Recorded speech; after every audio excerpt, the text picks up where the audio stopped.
A very warm welcome to you, and thank you so much for joining our Homeopathy 24/7 podcast. We are going to be speaking to an array of international guests who will share their knowledge and experiences of homeopathy with you. We will discuss all types of subjects such as remedies, symptoms, and stories of health. No matter where you are with your homeopathic journey, we aim to inspire you on your quest to natural health and living. The podcast is brought to you by Greensmith, the founder of Homeopathy 24/7, which is a global platform connecting you with a homeopath wherever you are in the world, 24 hours a day. So let's get started with today's chat. Please welcome Mary Greensmith. Hello, welcome. Thank you so much for joining us. I'm really happy to be able to welcome back Tracey Campbell. Tracy, lovely to see you. How are you? I'm very well, thank you. And really lovely to see you. I think last time we spoke, it was summertime.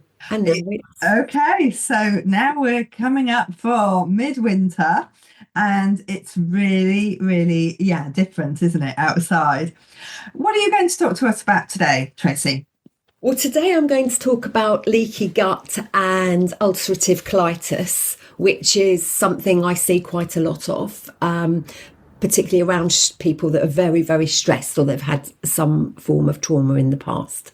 Oh, interesting. This is such a big subject, isn't it? Because it covers so much, doesn't it? And as with anything with homeopathy, of course, we're not just treating the diagnosis, we're looking at what is happening and why is it happening and how can we stimulate the body so that it doesn't react in this way. So let's start with just an understanding of what it is. What is happening with ulcerative colitis? Okay, so what's happening with ulcerative colitis is, if you think of ulcers that some people sometimes get in their mouth, it is ulcers along the large intestines, which covers the rectum and the colon. So if you imagine how painful some ulcers can be in certain parts of the mouth, imagine that along your large intestines when you have got food and waste passing through. So it can be incredibly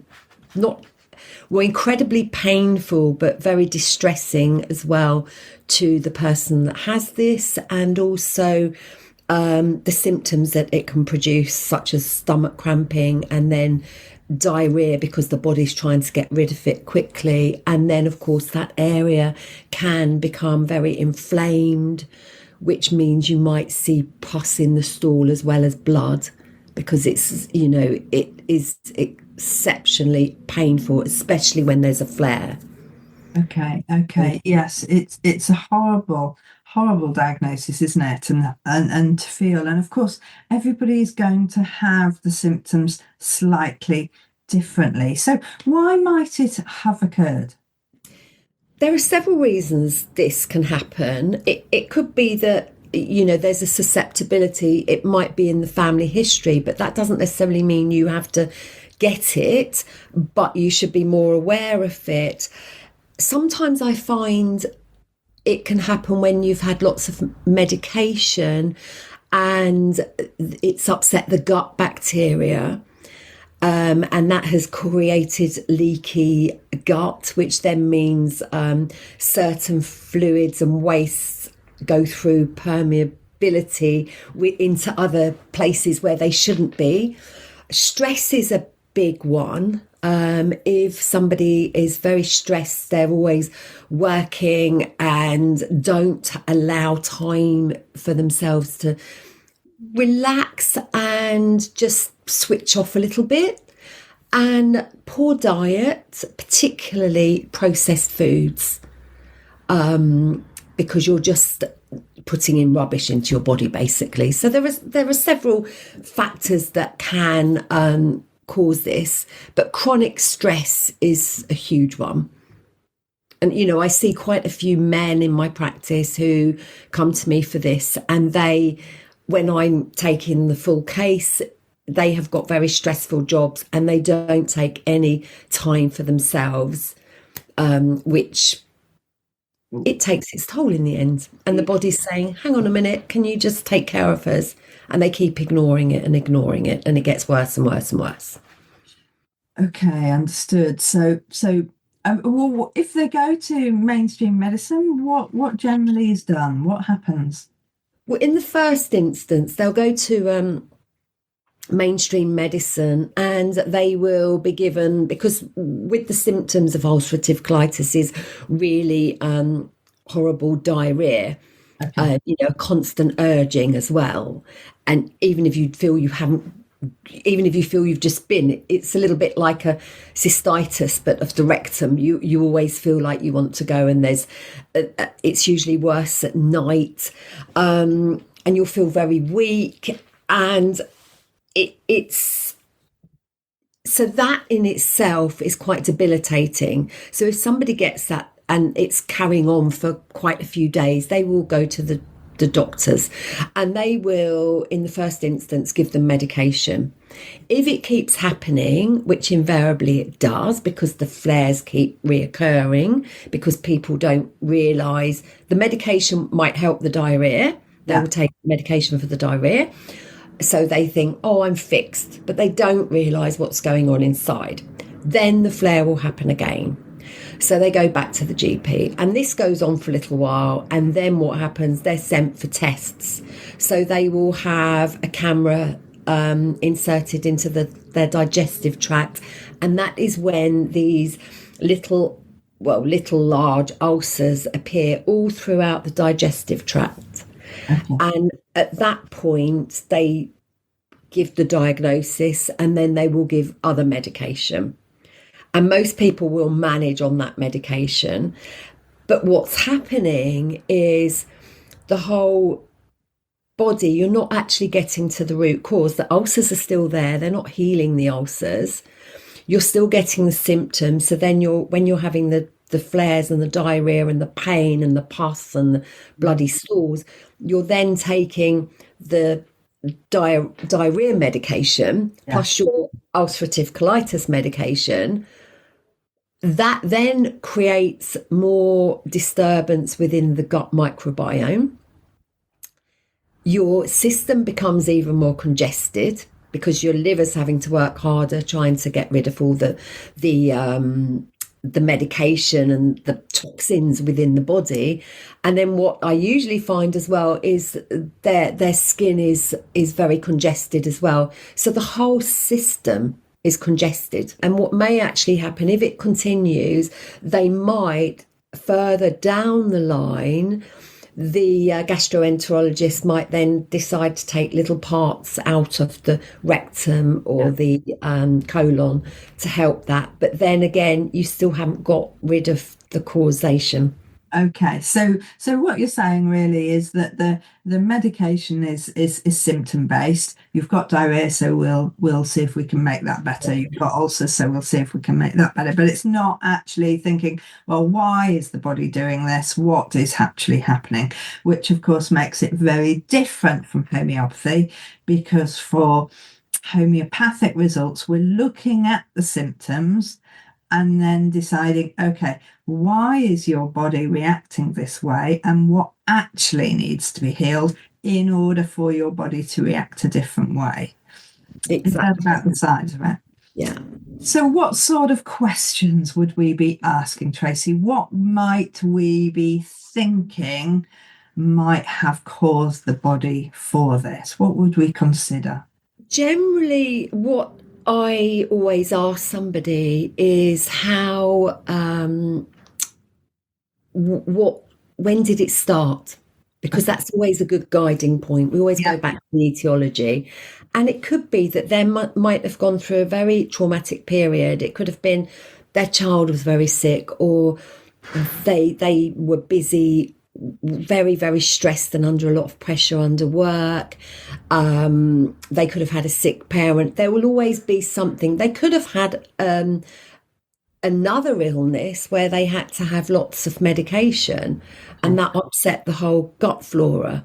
Yeah. So that would be my first question I would always ask. How long have you had it? Was anything going on at the time? Because invariably it doesn't just come out of nowhere. Mhm. Another question I would ask is family medical history, because this can tell us a lot in terms of we've all got traits within our, family medical history. And it could be that a grandparent had tummy problems or gut problems, or a parent. So we look at that as well. And then I would look at medication that they've had in the past and how they manage it. Because and most importantly, diet as well, and what makes it worse, what foods make it worse. Invariably I find spicy foods make it worse, alcohol, and sometimes, particularly, not all men, but sometimes I find these are the things that they're eating fast foods. They might go for a curry. They might be having alcohol because they're very stressed, and that relaxes them. It becomes a habit. So there's all these things that are, contributing. Okay. So once we've got all of that information, what happens next? So I will also ask them how they're feeling, like emotionally as well, and how it impacts them, and does it stop them doing anything. And then, of course, we go to our beloved repertories, those lovely big black red books, and look at the symptoms. But I would also want to know, when they get flares, how they manage that, because I would always want to give them emergency remedies that they could take. So when they have got really bad flares, it will help them. We've got lots of remedies that can help for diarrhea, lots of remedies that will help for cramping pain. So they know that they can start managing it while I'm working at a very deeper level with other remedies. Excellent. So actually you're helping with the pain today whilst working on addressing the cause and building that resilience so that it's not going to continue ongoing. So can the body heal itself? Because I know that homeopathy doesn't heal these things. It just stimulates the body to do the healing itself. So is this something that the body can heal, that can get over it? I believe so, because I've seen what I find in my practice with any kind of anything that anybody comes to. Usually we all know that people come to homeopathy as a last resort. Yes. So it makes at that point, people are very further down the line than if they'd come at the first instance. So what I found is, when they're having flares, what I find is the gaps in between the flares become longer. So where they might have had one every 10 days, every 2 weeks, they then start to see them 3 weeks, 5 weeks, 2 months. Yeah. And that gives them encourage to that encourages them. They think, oh wow, there's something going on here.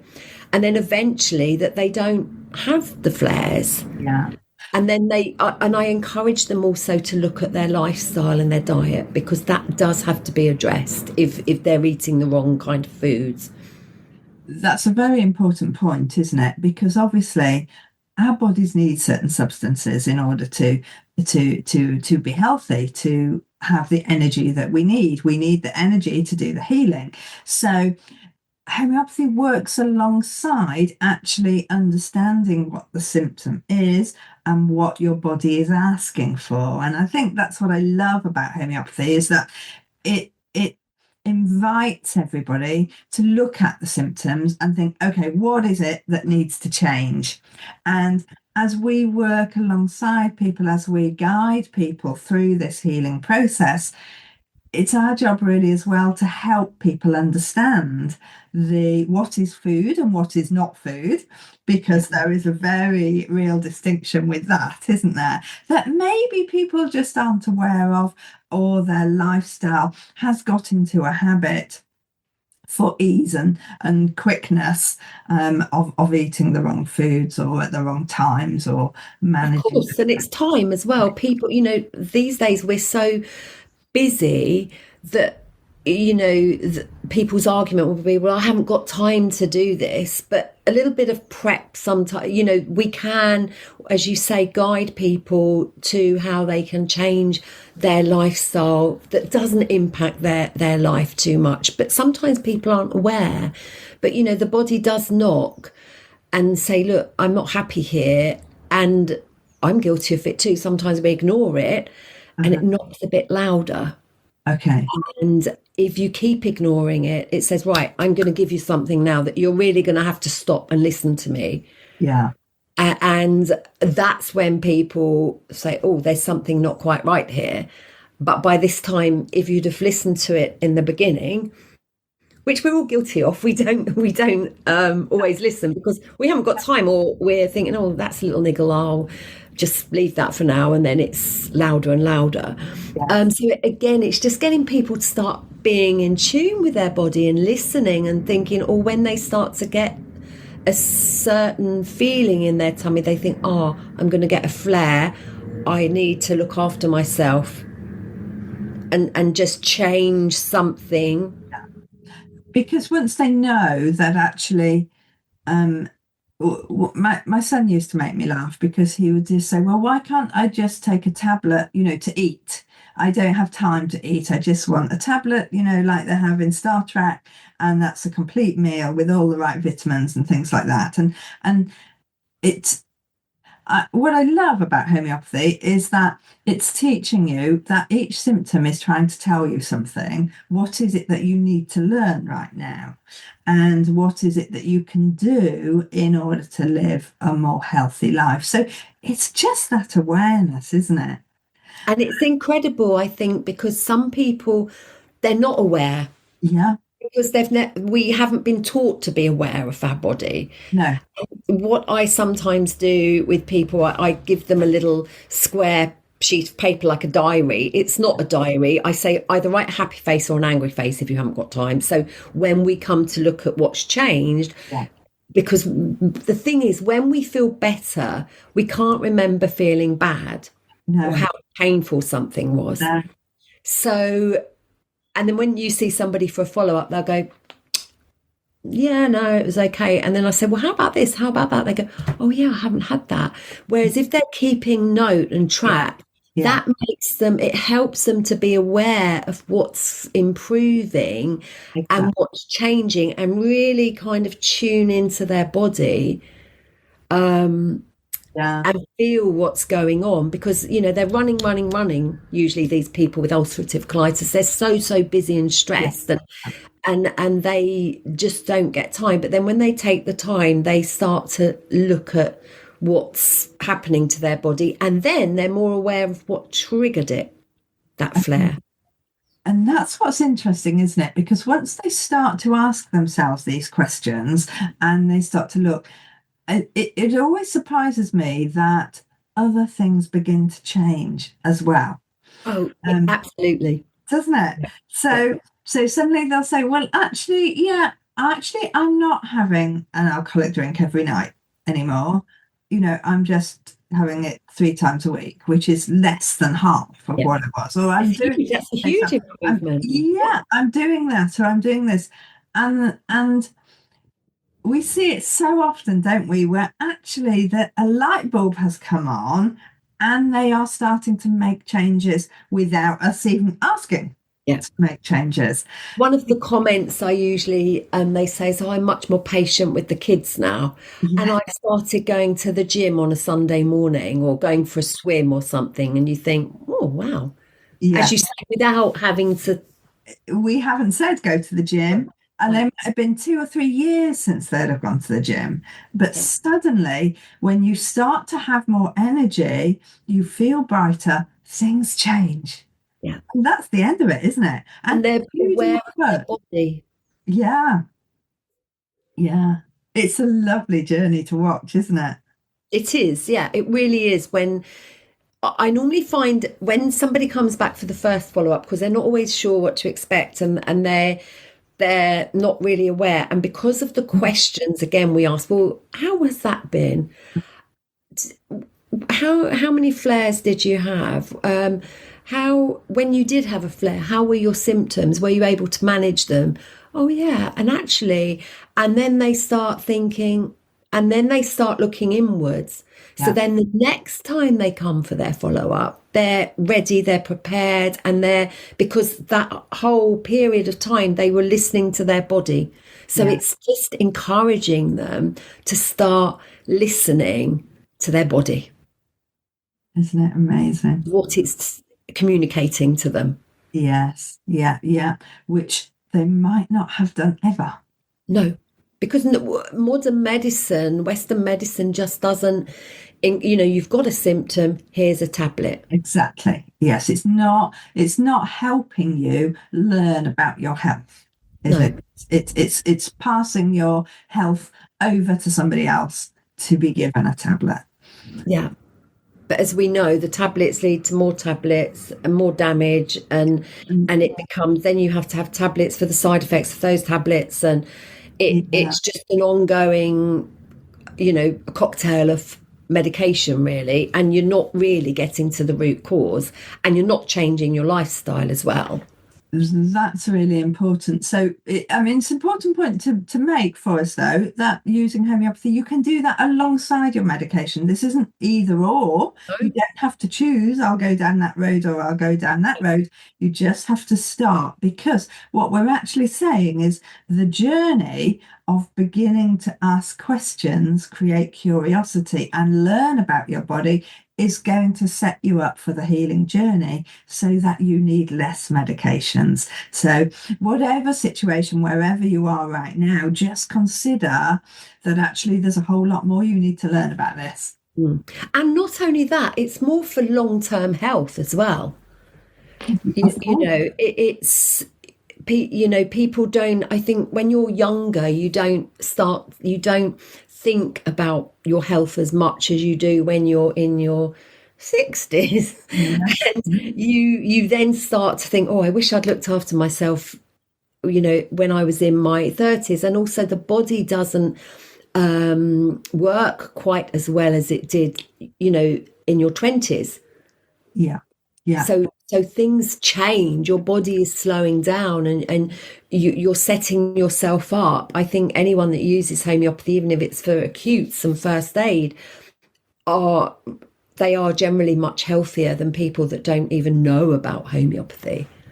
So we're kind of just building more resilience in the body. Yeah, I think so, yeah. So that it's more balanced. But of course, just that awareness, having that awareness means that you're listening, as you've said all along. It's brilliant just to have this discussion, Tracy, and just to understand the deeper aspects of beginning on this healing journey. Thank you so much for coming in. Oh, you're welcome. I always enjoy chatting with you. So thank you for having me. I do hope you've enjoyed these episodes, and I do hope you can subscribe to our channels. Now, there are various ways for you to listen to our podcast or watch it on video on YouTube. So whether it's iTunes, Spotify, or YouTube, please do subscribe, and please do leave us a review. If you leave us a review on these platforms, then more people will see our podcast. We just want more people to share the joy of homeopathy. It's a choice that everybody should know about. Please do everything you can to help us help more people.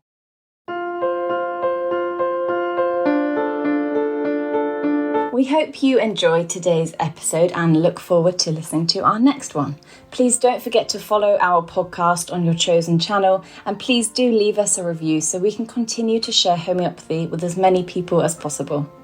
If you do have any questions, please do reach out to us on any of our social platforms mentioned in the show notes. We at Homeopathy 24/7 hope to empower you on your natural health journey.